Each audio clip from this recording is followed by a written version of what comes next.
Hello, everyone. I'm Eric Cox. I'm a member of the Netcapital team. Let's allow one moment for folks to settle in. Thank you so much. Sorry.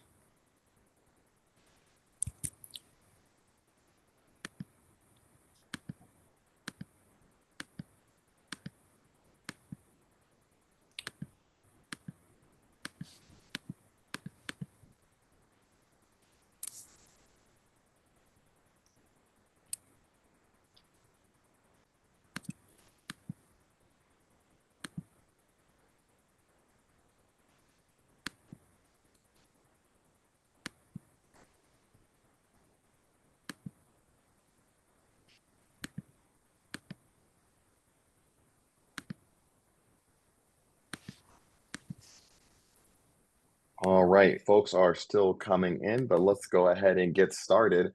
Always a pleasure to have folks on the line. Welcome again. As I mentioned today, I am Eric Cox. I'm a member of the Netcapital team. I'll go ahead and change that on Zoom in just a moment. Today, we were really excited on our August demo day to have three companies presenting. We'll begin with Stash, we'll go into Riemann Computing, and finish off with Clarity Consulting. As always, each of these companies are actively raising capital on the Netcapital platform. I will add links to each into the chat feature inside Zoom. But before we get started, let's do a couple of quick housekeeping items. We're going to allow several minutes for each of the people, each of the panelists here to speak about the company that they're raising capital for. Please do save, pepper in your questions. There's a Q&A feature built into Zoom. Please do engage with that. We want to answer as many of your questions as possible. I know there's also a chat feature in Zoom, but the Q&A feature makes it a lot easier to track all the questions. That way we can get to as many of them as possible. So please do use the Q&A feature. As I mentioned, I will be engaging through chat to make sure that you guys have the links to all the offerings, and I can reply to some of your questions in there as well. So please do engage with the panelists here. We're here for you. We want to answer as many questions as you might have, and please do use that Q&A feature. After we wrap up with the presentations, we're going to allow for a couple of moments for people to come back and do a real quick closing remark. So even if you're, the panelist you came to listen for, kind of starts earlier, please do stick around to the end. We're going to have an opportunity for them to wrap up at the end as well.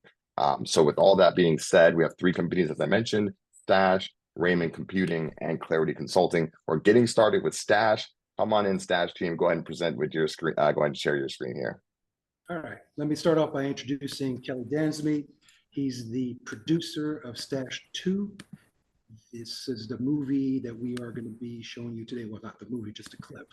And he is also the managing member of Stash 2 LLC. My name is Kent Oz. I'm a director of Stash 2 LLC. And now I'm going to share the screen.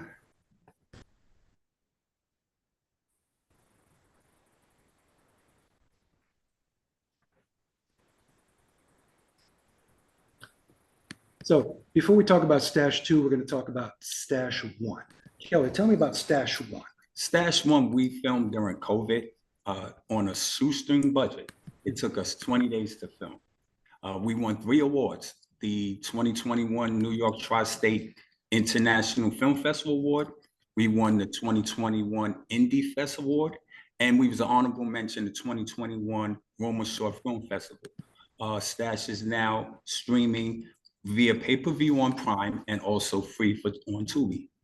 And your Stash was profitable, right? Yes, it was. So Stash 2, Kelly calls it Equalizer meets Fast and Furious. So I'm going to run the clip. It's 1 minute, and you will see what this is all about.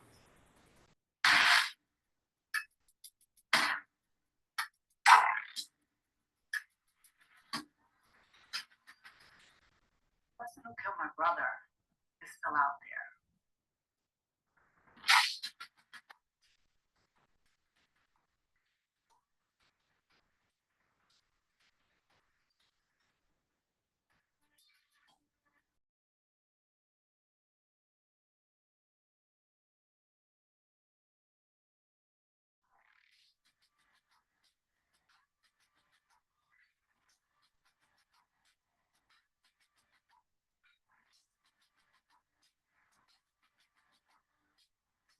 told me she would have killed the person who killed her brother.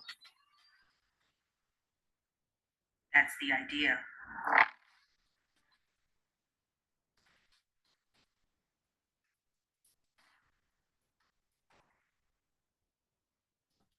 Very exciting, Kelly. I love it. Thanks. So to talk more about Stash 2, you can see it's a 60-minute movie, 120-minute movie. And what's really important is a very tight budget, $200,000. How did you get such a tight budget, Kelly?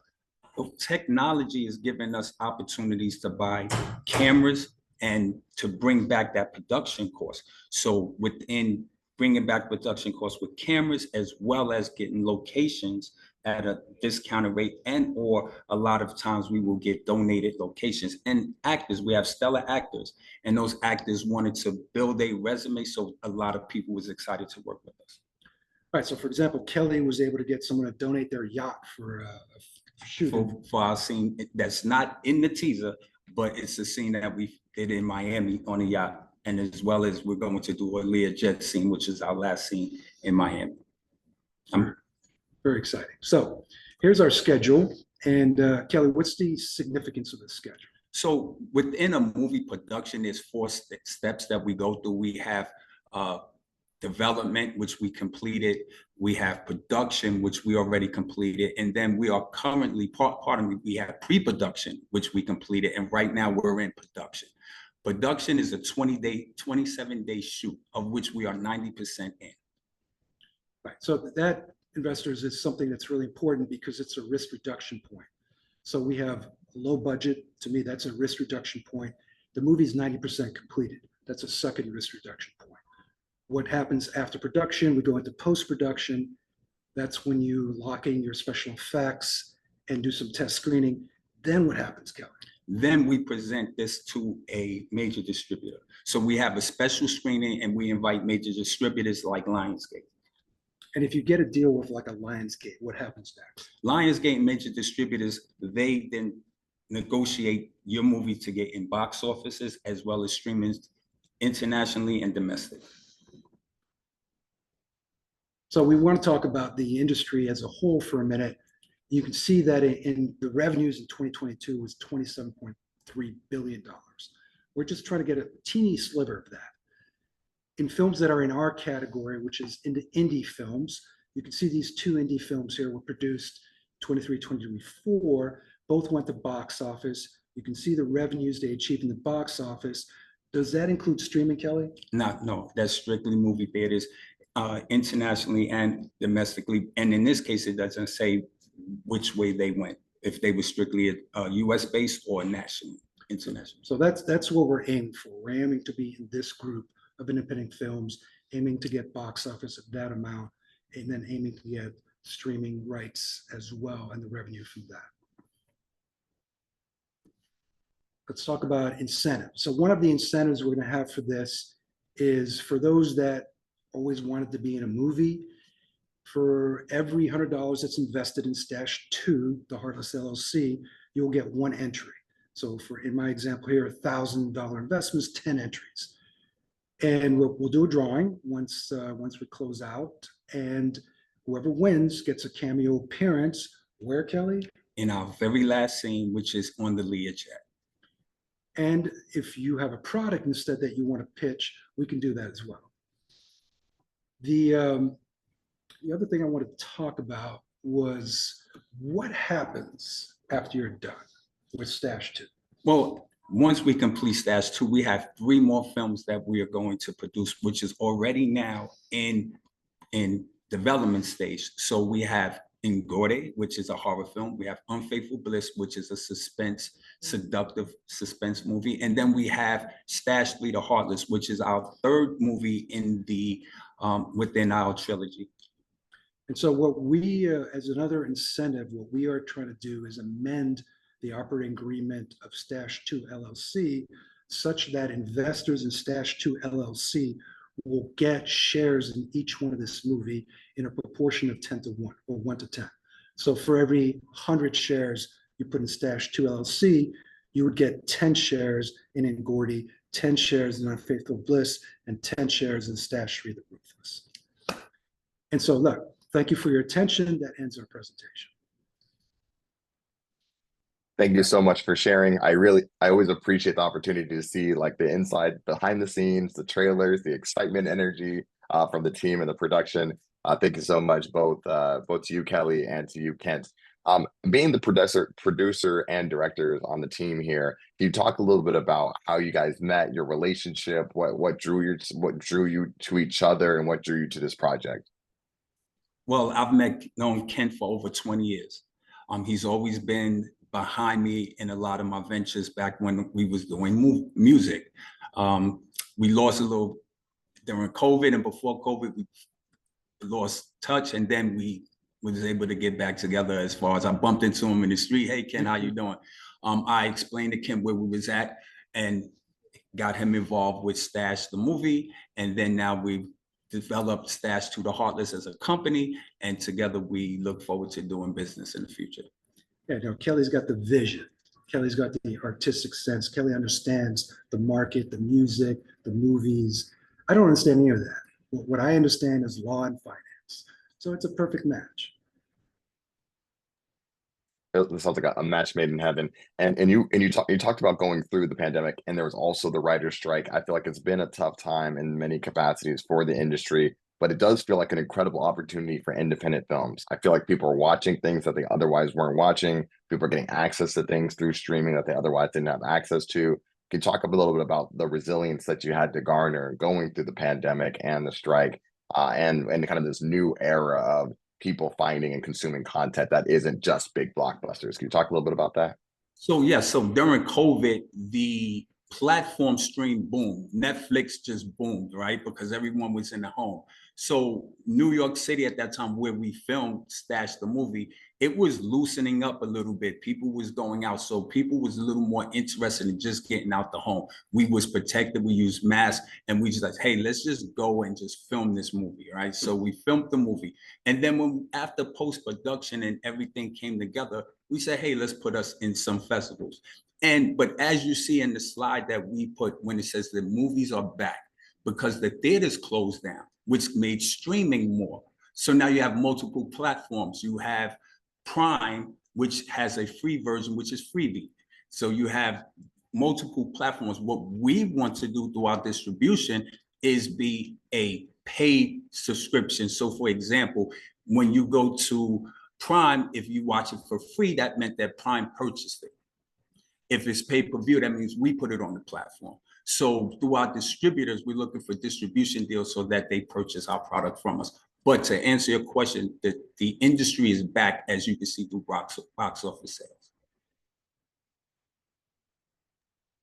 Yeah, we're coming off some pretty banner weeks for a couple of films, some feature films, and it does seem like streaming companies are being really thoughtful and driving traction there. I know you're two of the really important members of the team, but there's some other folks that I imagine would be remiss if we didn't mention. Naomi Taylor, producer Frank Callow as well. But I want to allow a special moment for JB Coleman. I do live near LA, but I'm not a particularly well-versed person in film finance. But JB Coleman, the writer, that has to be an important member of the team. Yes, and he doubles as writer and director in this film. So he also cut the sizzle reel that you saw. So he's a jack of all trades when it comes to it. We will outsource for our editor and our post audio, our score, our VFX, but we really are very hands-on when it comes to our product. And he's the leader of the team. I feel like that's fantastic. And last couple of questions here. I do feel like people, and maybe this is a really good one for you, Kent, when they think about filming they're shooting these films, they're really thoughtful about location. And you mentioned, well, a couple of places. I feel like I missed the invite to the Miami shoot. I haven't learned about the Learjet invite. I must have missed as well. But I'm hearing a lot of things about location and credits and things like that. Is that at play here? The kind of the credits and the incentives in different regions. Well, basically, I can answer that one for Kent. We always offer credit. Some people want the credit, some people don't. But we did film a scene in Brooklyn at a warehouse, and they gave us a reduced fee for it, but the warehouse had trucks. So we offset the price by having their trucks in the film. So we made sure that we gave them the cameo. So yes, it gave us an opportunity to find locations. We had a key eye of where we wanted to film, and we wanted to make it as realistic as possible to the areas where we was filming. No, I think that's really fun. I think that's really cool. The idea that it sounds like, and I don't want to mess up the terms here, you could go to the offering page to get the exact terms, but it sounds like to me, based off your investment amount, you have a chance to win some of these appearances or potential product placement. I think that's a phenomenal way, the way you described it, Kent, de-risking some of this, being really thoughtful and creative and keeping your costs down. So I think that's a fantastic piece. You see, kind of product placement being, kind of pushed down your throats on like big blockbusters, but the idea of being able to really kind of incorporate folks in the community, those folks that are really helpful in you creating the project, that feels like a real natural fit. So love that. Super exciting. Thank you so much to both Kelly Dansby and Kent Oz for coming online and answering those questions. Remember, don't disappear now. We're going to give you a chance at the end to say a couple more remarks after we get to the other presentations. Gotcha. Thanks. All right. Thanks, team. Awesome. So that was Stash, and that was the Stash 2 team. I added a link to that into the chat feature in Zoom. For those who are on their phones or watching this not live, you can go to netcapital.com/companies/stash2 the Heartless. That's the number 2. Again, that's /stash2 the Heartless. Try to say that 3 times fast. Or you can go to NetCapital and search Stash 2. Where you can see that. And again, if anybody is watching live, you can get that directly from the chat where I just added it right now. Okay, keeping the party going here. Thank you so much to the Stash team. Riemann Computing, we have Andrew Kamal on the line. Please come on in and tell us a little bit about what you're building here. Yes, let me share my screen real quick. Absolutely. Chrome tab. So Riemann Computing, formerly known as Stark Drones, builds a wide variety of different technologies centered around disrupting telecom and infrastructure as industries. One of those technologies is an internet balloon system, and we found a way to do internet balloons direct from balloon to terminal gateway for as little as $17,500 per single CubeSat launch. This is a little bit about the network architecture diagram, which you can feel free to look at the PITS page. But the core technology is centered around data compression and its own signal compute module.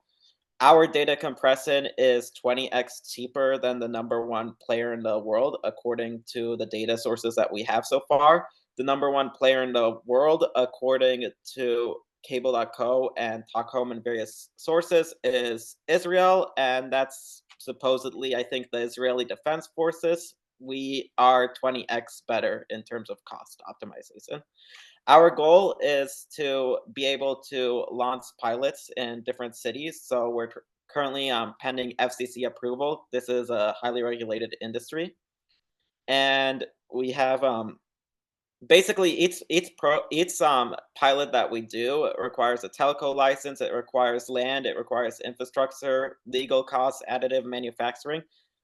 And in terms of why we want to do this, every single CubeSat that's a $17,500 launch, we're trying to aim for 100 megabyte uptime, 25 megabyte downtime, and provide internet to 7,500 people per CubeSat at 18-kilometer radius.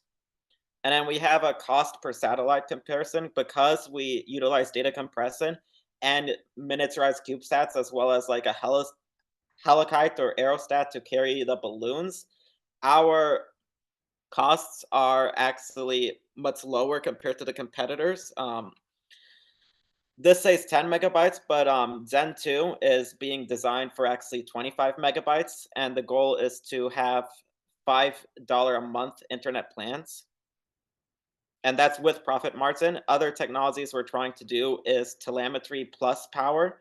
So we have our own compressed air energy storage solution, as well as a water harvesting solution that's in the works. And we want to provide this technology in different third world countries. We have various different patents. Right now, it's actually currently now becoming 8 patents and multiple trademarks. One of them is provisional. The rest are non-provisional. And one of them was cited by Red Hat, which is a subsidiary of IBM. And we're basically trying to build an integrated solution of these technologies and do pilots from city to city if licensing would allow.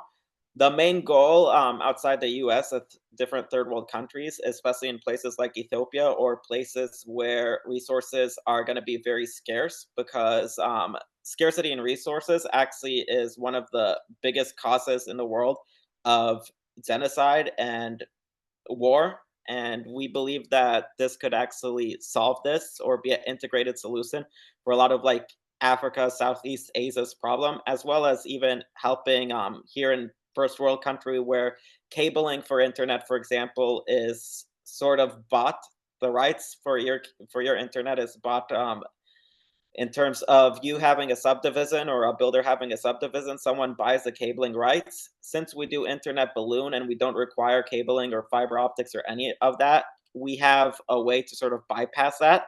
And part of the cost is the legal logistics with licensing to become an ISP. And then obviously we want to for the compressed air energy storage, which is another one of our integrated solutions of trying to provide water, power, and electricity and connectivity. We want to actually build a generator based off of that. And we also want to build solar arrays that provide water harvesting that utilizes for reverse HVAC the offset heat from the generators. So these are sort of designs of what we see happening in the future. And there are also budgets. There are various different streams that we'd have. So obviously city to city CubeSat, we're business to business. We're also an infrastructure service provider. And that's a little bit about the technologies that Starcom Global actually works on. That's fantastic. Thank you so much for that presentation, Andrew. And obviously, you have to be quite bright to be doing what you're doing. I think one of the many skills you have is in quantum engineering. So if that was over the heads of anybody else here, do not feel alone. We're going to do a deep dive into some of the things that you covered here. But before we get into the underlying technology and some of the pilots that you've already run, can you tell us a little bit about the rest of your team as well? I know Trevor Miller is your software architect and Joe Mancy is your project engineer. Can you talk about some of the rest of the folks helping bring these projects into fruition?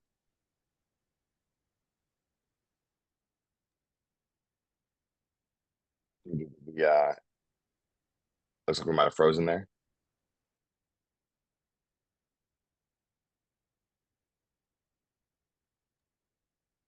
I still see the rest of the panelists moving, so I think it might just be one side here. Andrew, let's give you one more minute before we bring in Clarity Consulting and circle back to you. Oh, Andrew, do we have you now?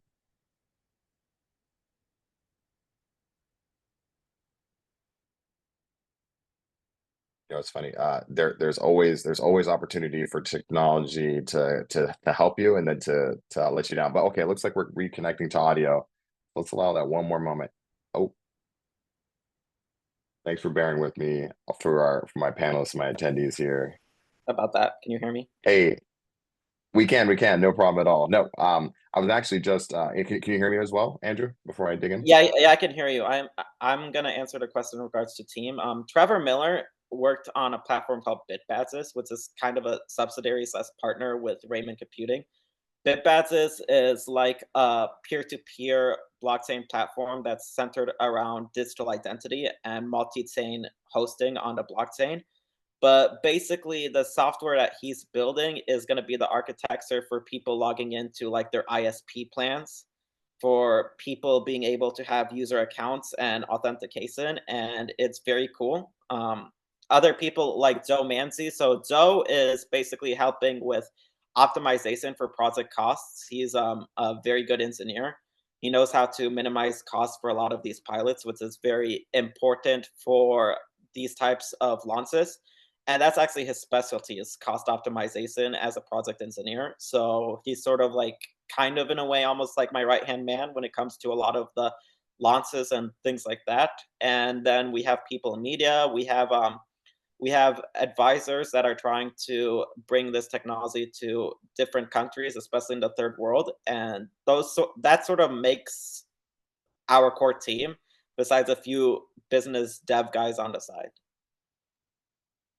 Oh, fantastic. Thanks for that. That's exactly what I was getting to.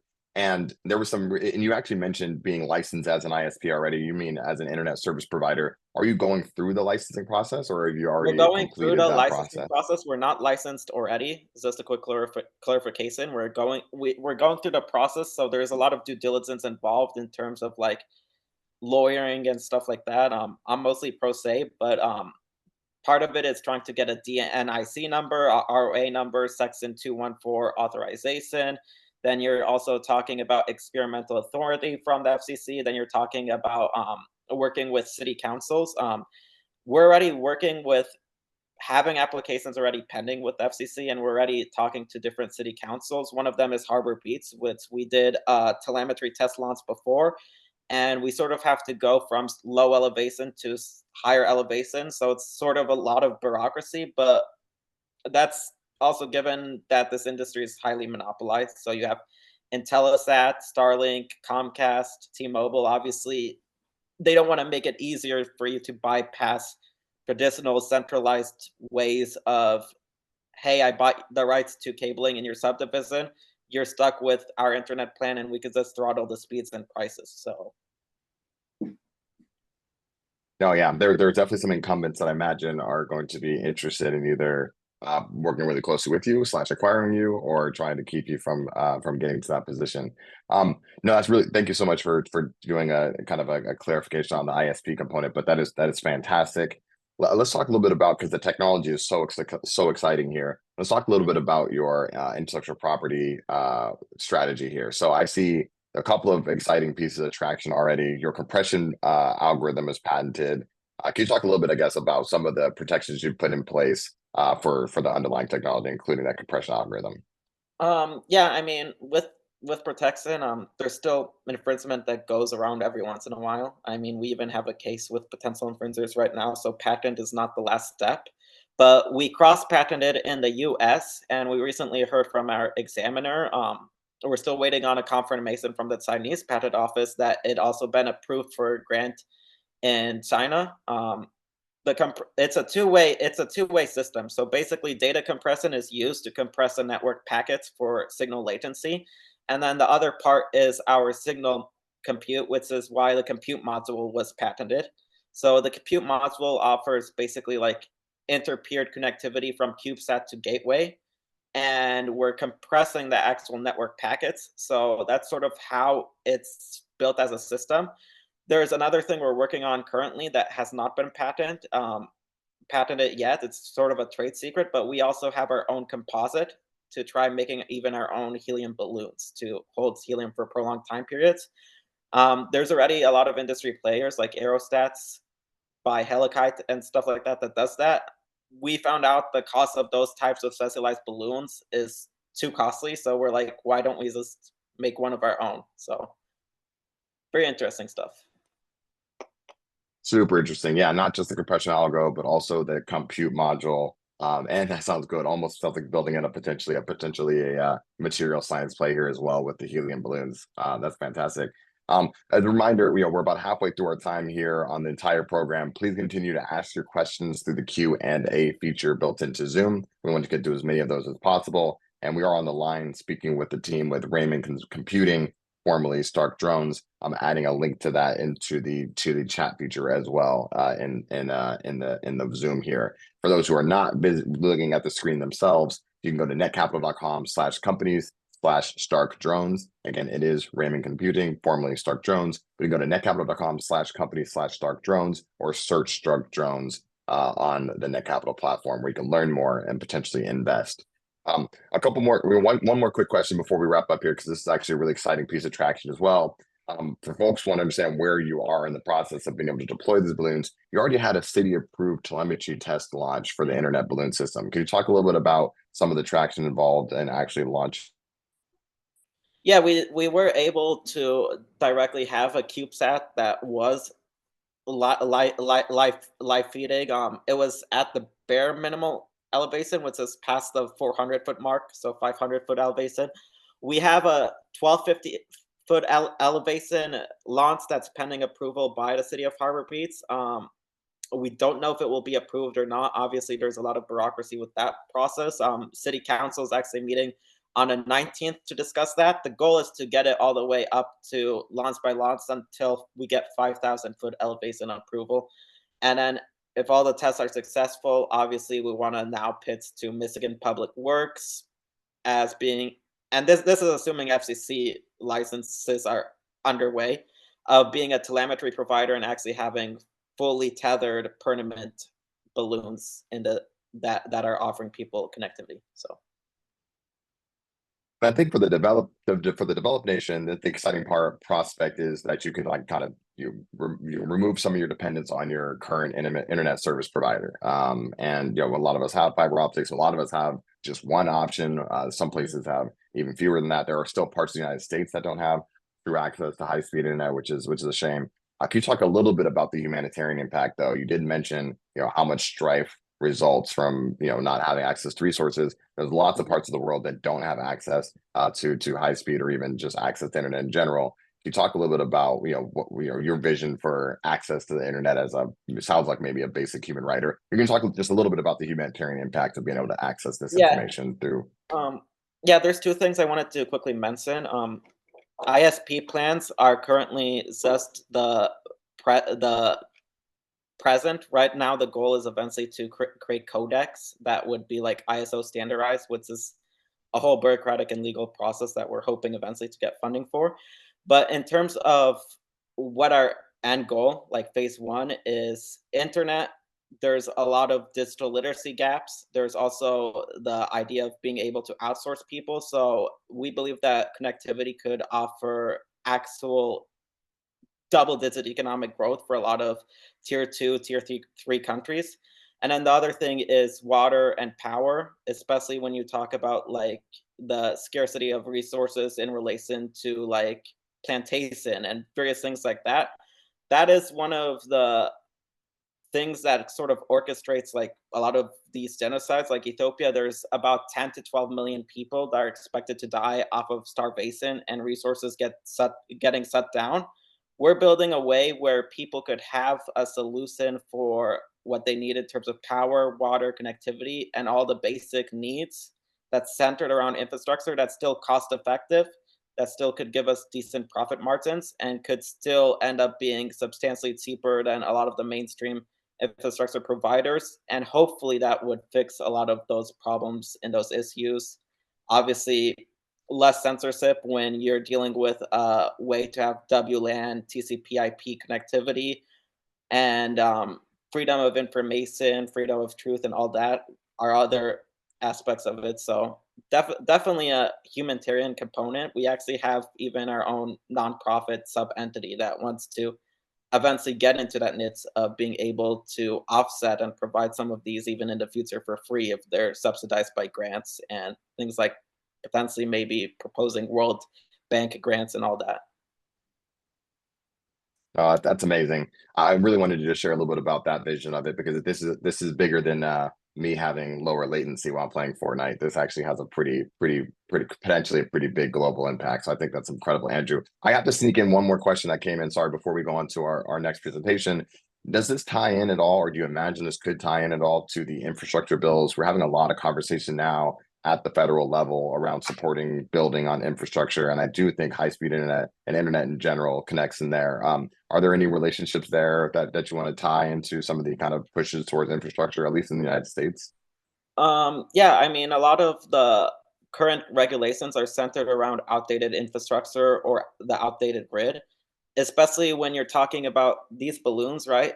These balloons could be tethered very easily to high-rise commercial buildings and be way under the elevation zone for flights and stuff like that. But because the current infrastructure bills that are in place, a lot of this is very difficult to do, way too much bureaucracy.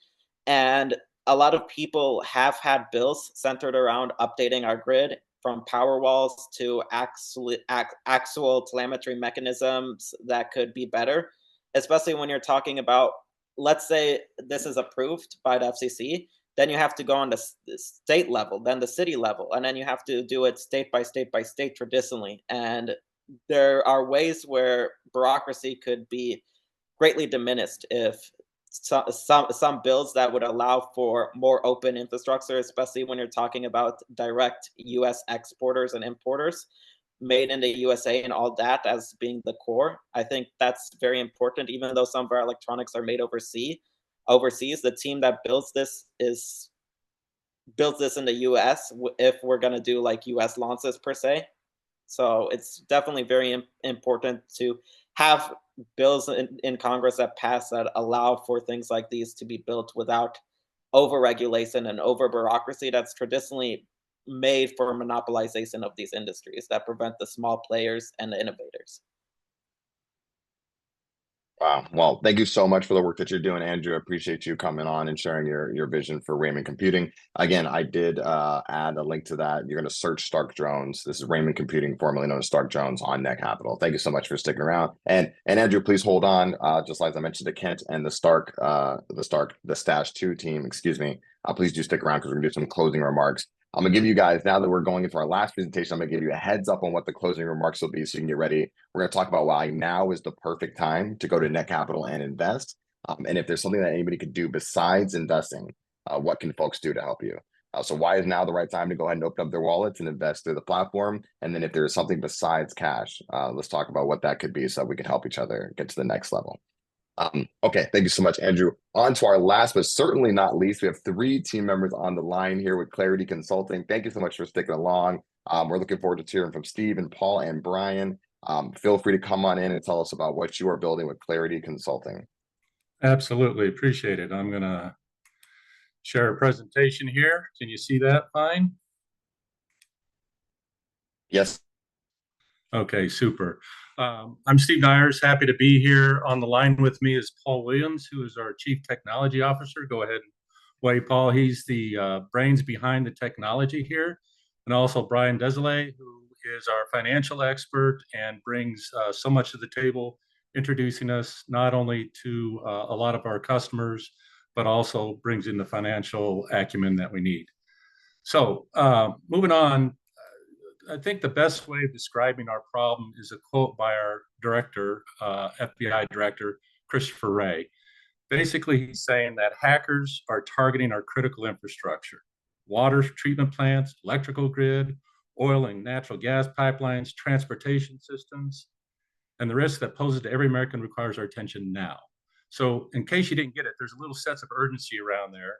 And that critical infrastructure is really any system or asset that's so vital that their incapacitance or destruction would have a debilitating effect, not only on security, but on the economy, public health, public safety, basically life's essential needs. So that's what we're targeting.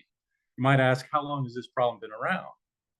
Well, in my previous role as Chief Information Security Officer at a major integrated oil company, I had brought in an executive from a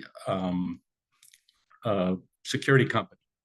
And that security company came in and talked to many Chevron executives, business executives I had, and he started talking about a piece of malware that hit an industrial control system in a system over in Saudi Arabia that actually attacked their safety instrument system. For lack of a better term, that's the big red button that'll shut down a refinery if it needs to, and shut it down gracefully. They started attacking that. And the only reason you attack that is to cause destruction or loss of life. And what that security executive said was, you can't patch your way out of this one. Meaning it's not a vulnerability. People are in the system. And that really stuck with me, especially when all the business executives looked at me and said, Steve, what are you going to do? And I didn't have a good answer at the time, but I do have an answer now. And that's the great thing about this. So as we address the problem, I just like to say our mission really is to safeguard life's essential needs, this critical infrastructure. And our unique solution, and this is important, it is unique, and it's called Constant Guardian. And basically, it looks at the network and the industrial control system and enforces the normal function of the facility rather than detecting potential attacks like all the other products do. In other words, we're looking for, most companies out there are looking for what's wrong and assume everything else is right. What we're doing is we're looking for what's right and assuming everything else is wrong. This is a very unique way of looking at this. And with that in mind, we can really control what's going on, what's causing these issues, and be better informed about how to attack that. So as we move on, how is this different from others in this market? Like I said, it's a crowded space and a lot of people trying to protect systems in the cybersecurity space. But our differentiators are very simply this: we don't require previous knowledge of threat actors, tactics, techniques, or procedures. They have their methods, and we don't have to worry about that. This could be a disruptor in the threat intelligence business. Now, threat intelligence is still needed. That's where we try to figure out who's doing what, why they're doing it, so on and so forth. I'm just saying, for many companies, they don't have to invest a lot of that. Our government still needs to do that. Major companies may still need to do that, but we really don't have to. And some of these smaller companies who use this technology won't have to do that either.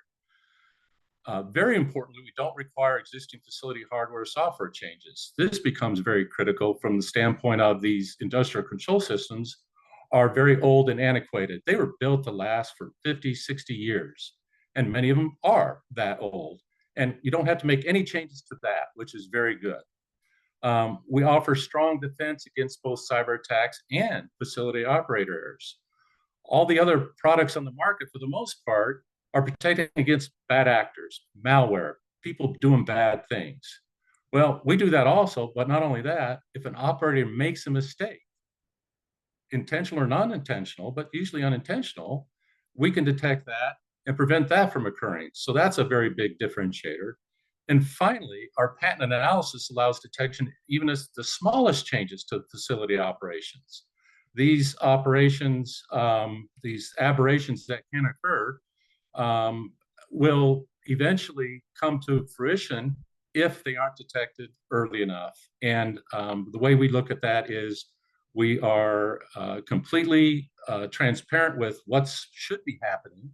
And then we can alert or optionally down the road even prevent these from occurring.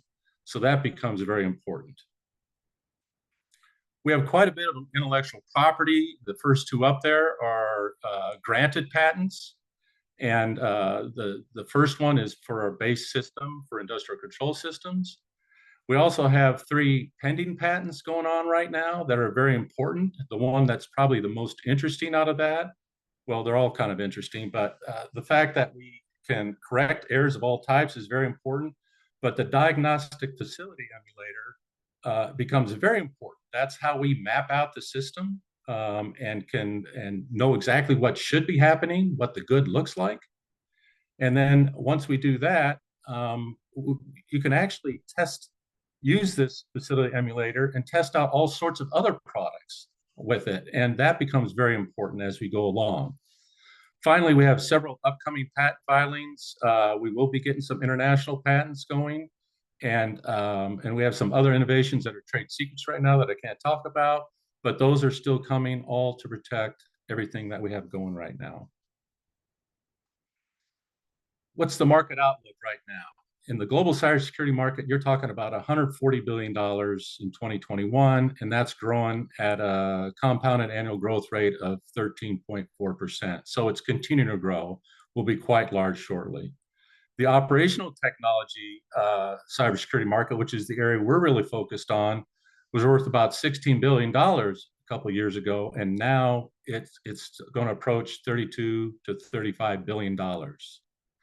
What is that U.S. critical infrastructure that we're protecting?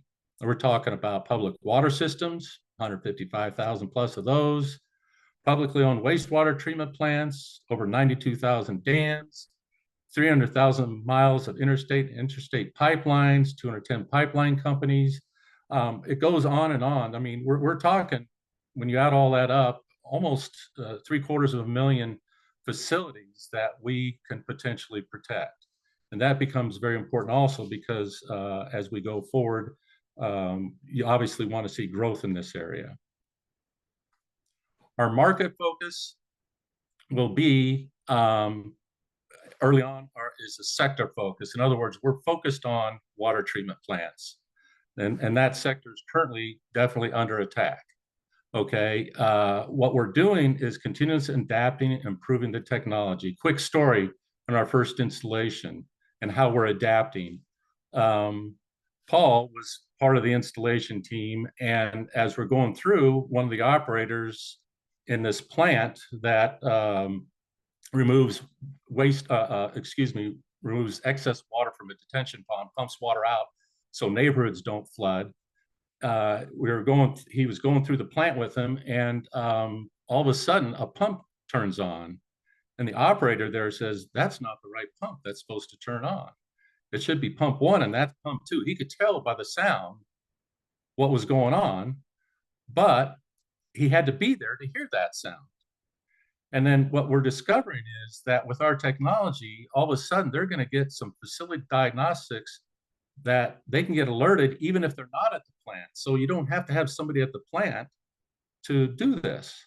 And then eventually, yeah, they get alerted, they can come by, and it's like, okay, let's fix that. So it becomes very important just from a visibility point of view that people can now operate and maybe focus their energy on areas outside of this particular plant. And then if there's an issue, come and address it very quickly. And also part of that sector focus is building confidence in our company and the technology. That's obvious. Our big announcement right now today is that we had one annual subscription. So we're very early in the process. As of Monday, we got 2 more annual subscriptions signed up. So, and the check written. And so that's just part of it's just building very quickly because of all this. And it's very exciting to be part of something very early stage like this, where we are continually getting new customers, and we'll continue to do that. Our second focus will be global expansion. We'll expand internationally with the water treatment plants first, and then expand into larger U.S. industrial control systems, the dams, the pipelines, the plants, refineries. Starting with that water treatment plant, of course, we said that at the beginning, but what's important about that, those are simpler systems. We could easily prove out the technology. But now, as we go to the global expansion, get to larger U.S. industrial control systems, those will be more lucrative, obviously, and we'll start moving in that direction.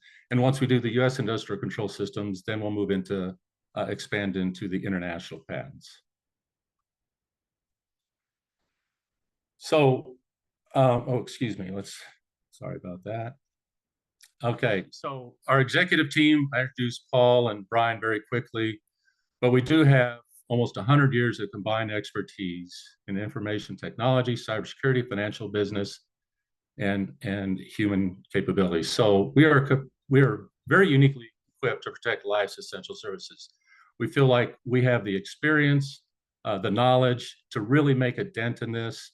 We've worked for some major companies, and now we've started CCC, Clarity Consulting Corporation, and we're moving forward with that. So with that, those are my remarks, and we'll go from there. Eric. Thank you so much for that, Steve. I appreciate that background. I do want to allow an opportunity for the other team members to maybe do a quick hello. Usually we would ask you, Steve, about the team, but we happen to have the team here. So Yes. Maybe we could allow a moment or so for each of you, Brian and Paul, to come in and say hello, and how you know, kind of what you're excited about with the company, how you got involved. And then we already have some great questions coming in, so we'll pivot directly to the questions from there. But maybe we can go in order. I think you mentioned Paul, and then or Brian, you're off mute. Come on in, Brian, and then we'll switch over to you, Paul. Yeah, so my background, I spent a lot of time as a governmental auditor. And as I got out of that, I really got to know the financial side of the ins and outs of the water utility systems in particular. And it is a very, very underserved area. The technology that they have, as Steve mentioned, is very, very antiquated. And they need something, I mean, they're just wide open. One thing Steve didn't mention is that in North Texas, about 2 months ago, China hacked into a water plant in Muleshoe, Texas, and overflowed, tens of thousands of gallons of water. So it's a very real threat, and I'm excited about the technology, even though I'm a finance guy. So I'll turn it over to Paul. Thanks for that, Brian. And you're on mute, Paul. Come on in.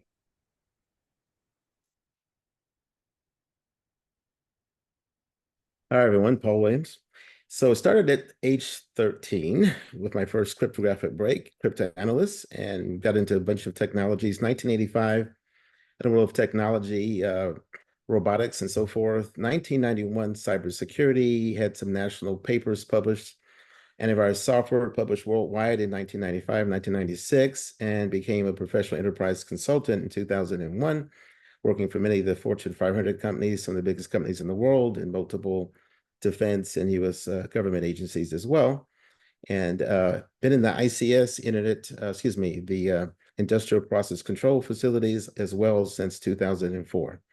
So it's the career background. I'm really excited about this technology because it turns the classic model upside down by, if you look at a facility, the electronic command and control signals that run it are everything. And so because we monitor everything there, there's no way that a plant can be changed without changing those communications first. And so extremely pleased in real world testing and actual production use, it works extremely well.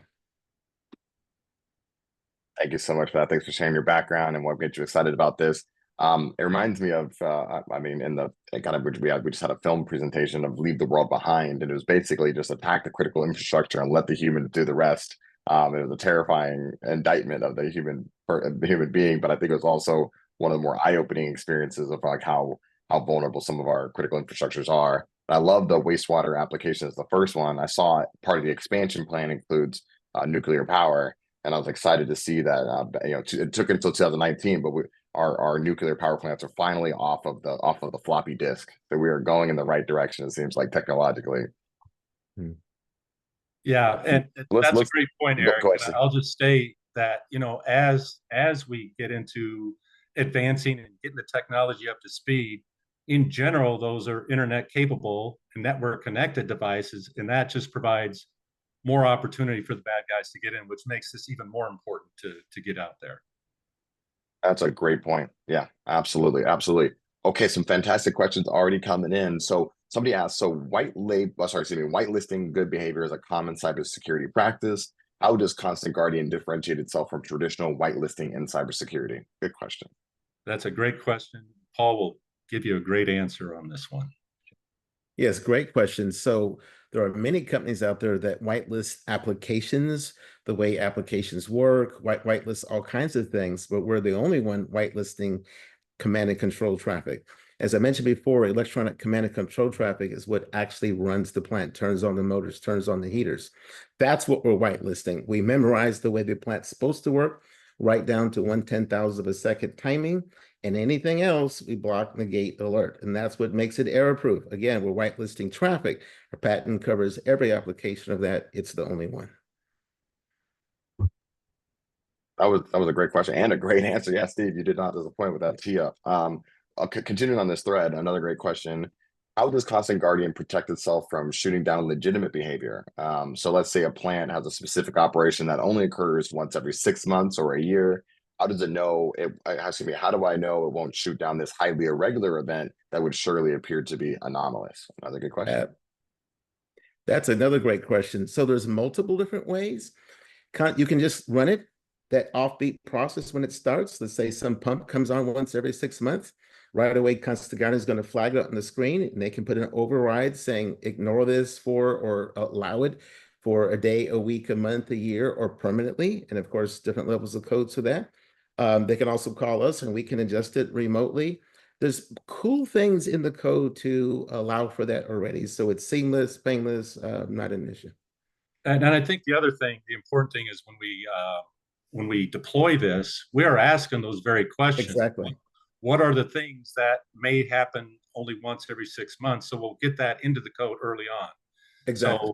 So Paul likes to talk a lot about false positives, what things that may happen that look like they're bad things but aren't. And as long as we have those conversations during deployment, no false positives should ever occur, because we are sitting there and we're having those conversations to make sure we understand what are those issues. But as Paul mentioned, there's several fail safes in there that will prevent that from occurring, anything bad from occurring. The worst case scenario. Go ahead, Paul. Good. Well, the worst case scenario is that in our constant conversations with our customers, they fail to mention something. As long as they're mentioning it, everything's fine. But as the worst case, the answer I mentioned before applies. They just simply allow it, and that's that. That's great. Yeah, thorough onboarding and then people being transparent in their operations. Sounds like that would go a long way here, but still great to know that even if something is, missed or neglected, there's an opportunity to override, as need be. Right. Continuing along with these great questions, which we love. Again, reminder, please do use the Q&A feature built into Zoom. This is exactly what we're here for. So thank you for this. Do you expect potential expansion into the IT space? It's a much bigger market than just OT security. The short answer is yes. We fully expect to get out there. But as you can imagine, the IT space is going to get much more complicated. And so we're going to have to work a little bit harder on getting this within industrial control systems, that OT space. A lot of this is closed loop stuff and doesn't change often. In the IT world, things change quite a bit. So it's a challenge, but a challenge that actually we embrace, and we eventually will get into the IT space. Our focus right now, I want to be clear, is to nail down this OT space, though, and we're going to get that nailed down. Great tip of the spear, but it looks like a great expansion plan. Last question, because I think it's relevant, but I know it's different. The CrowdStrike kind of failure. I know that's a very different experience. They actually kind of just outlined some of the things that went wrong with that. But I imagine if people are hearing kind of protecting infrastructure, we had a lot of delays at airports and things like that. Different thing, but is there anything that we can learn from that? Any relationships that we can share? Because I imagine that might be top of mind for folks that are learning about your company. Yeah, well, that basically was the testing procedure that went on within CrowdStrike failed, and something got out that shouldn't have gotten out. Okay, so really a vastly different problem than an attack by a threat actor. So really what that involves is when you're developing code, you make sure it's secure, you make sure you have thorough testing going forward, and my gosh, only deploy a few at a time to make sure it's not going to screw up everything in the world. I mean, so there are a lot of lessons learned there, but none that are really directly applicable to what we're doing. Yeah. Perfect. Thank you so much, team. I'm going to keep the Clarity Consulting team here. As a reminder, each of the companies that presented, including Stash2, the Heartless, Stark Jones, Riemann Computing, and Clarity Consulting Corporation, all of them actively raising capital on the Netcapital platform. I've added the links into the chat here on Zoom, but again, you can go to netcapital.com and search Stash, Stark Jones, or Clarity Consulting to be able to learn more, review the offering page. If you're so inclined, you too can invest. So we're going to transition to these closing remarks. Thank you so much for those fantastic questions. I'm going to start with the Clarity Consulting team since we have you here. Why is now the perfect time to go to netcapital.com and invest in Clarity Consulting? 4 reasons, Derek. 4 reasons. 1, there's a need. There's a definite need out there. This is not, we don't have a solution looking for a problem. This is a problem that is occurring, and we have a solution. 2, it's a unique solution. It has competitive advantages over others right now. And because of that, it is something that we should be looking at and investing in. And it's patented, so that's a good thing. Thirdly, we're very, very early in this cycle. I mean, we're in phase 1. We now have 3 units sold. And so we're at the very start of this journey, if you will, of marketing this and getting this going forward, which brings up the 4th reason why now is a good reason. We are primed to scale. We need to scale. And we can't do that without the investment dollars. And that's why we're looking for those investment dollars right now, so we can get out and expand and get the proper operations folks on board and get this to be a large company. That was perfect, Steve. Thank you. And then final question for you in a minute or less. Besides investing, what can folks on the line or folks that review this material, what can they do to help you besides the dollars? Obviously, primarily consider investing, but outside of that, how can we help you? Spread the word. Certainly that there is a solution out there. If you know people who are concerned about life's essential needs, about safe drinking water, things like that, having power, please let them know. This is a great investment, and we can certainly use the contacts and move forward with that. Perfect. Thank you so much, Clarity Consulting team. I'm going to go in reverse order and go directly to you, Andrew Kamal, with Stark Jones, with Riemann Consulting. I'll keep on looking at the link. Can you tell me a little bit about why now is the perfect time to go to netcapital.com and invest in Raymond Computing? So yeah, Raymond Computing, formerly known as Stark Drones. Yeah, but Raymond Computing right now is working on the legal aspects, and we do have milestones that we expect to happen soon, especially with IP and maybe even potentially with licensing. But the core is that the technology is modularly built and built for horizontal scaling. It's innovative. We do expect that we are in track to hopefully have a lot of pilots soon that impact a lot of people's lives. And yeah, that's sort of the whole core of it. I hope that anyone invests is obviously passionate about the tech and the vision that we have as well. Thank you, Andrew. And same question to you, bringing it home, last little bit in a minute or less. Besides investing, and of course, we encourage you to do that, what can folks do to help you get to the next level here? Subscribe to our YouTube channel. Share the campaign around social media. Word of mouth definitely helps. Also, anyone who's looking for like data compress it or to pilot one of our softwares or any joint ventures, we're always open to discussions and partnerships. Perfect, perfect. Thank you so much for that, Andrew.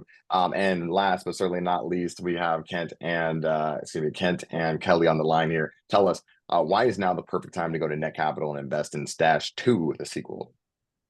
So people always want to be entertained, and that's clearly what we're selling is entertainment. Especially nowadays, there's so much stuff going on everywhere that people want to escape. And how do they escape? They watch a movie. The other thing is why now? You're investing in an aspiring movie producer. So you're getting in at the ground floor. This particular offering, the company's put out about 49% of its equity for investors. That's, I think, highly unusual. I think Netcapital even commented on that being highly unusual.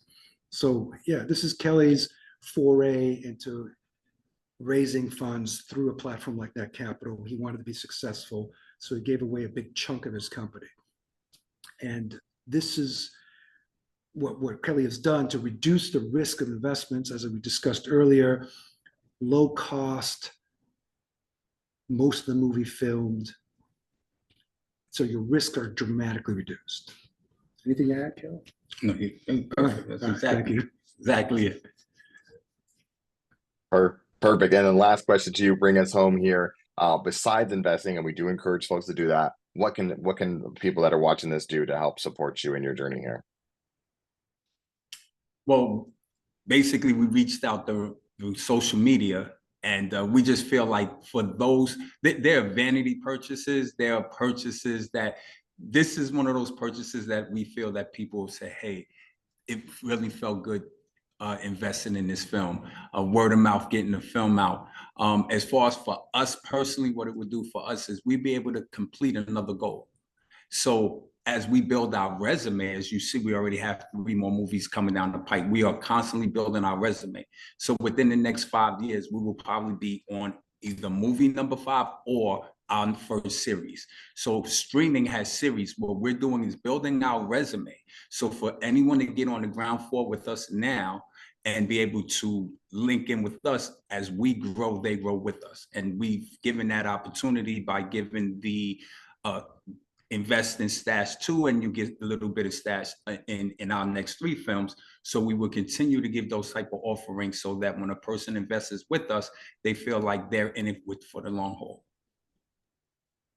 Thank you so much for that. And what sounds like across the board, one of the themes was sharing about the opportunity. So this, of course, has been recorded. It'll be posted on Netcapital's YouTube shortly. Go ahead to YouTube and search Netcapital. I added a link into the Zoom chat there. Definitely go ahead and click that link, review any that you might have missed. And of course, if you missed some of this, or if you think there's somebody that might be interested in learning about these companies, please do share the word, help get these folks to the next level in their journey. So that sounded like a resounding theme there. Let's do what we can there. I want to thank all of you for joining me here. That was a super engaging conversation. Thank you so much to our panelists, each of you, all the way from Stash to Riemann Computing and Clarity Consulting. Please remember, you can go to netcapital.com, you can review their offering pages, and you too can push a button and invest, own a piece of these companies as they grow. So thank you so much to our panelists. Thank you so much to our attendees for joining us this afternoon, this evening. And for the rest of you, thank you so much for your time and take care. Appreciate you all.